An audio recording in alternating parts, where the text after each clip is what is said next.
বিকেল হলেই ইচ্ছে করে একটু ঘুরতে যাই। যেই কথা সেই কাজ। সারাকে বলার সাথে সাথে সারা বলল, চলো মা যাই একটু ঘুরে আসি।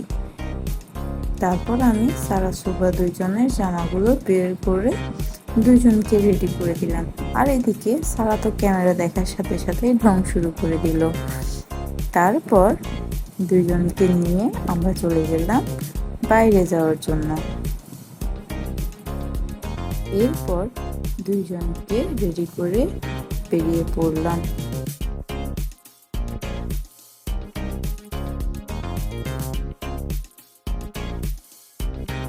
চলে গেলাম একটা সুপার শপে। সুপার শপে গিয়ে কিছু কেনাকাটার ছিল।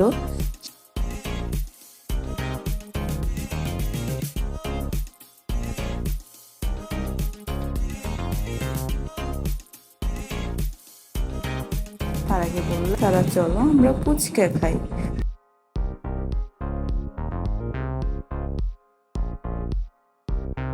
ফুচকার কথা শুনে সারা তো অনেক খুশি হয়ে গেল, কেন কি সারার ফুচকা অনেক পছন্দ। তারপর চলে গেলাম একটা ফুচকার দোকানে। এই ফুচকার দোকানটা হচ্ছে আমাদের এলাকার খুবই জনপ্রিয় ফুচকার দোকান।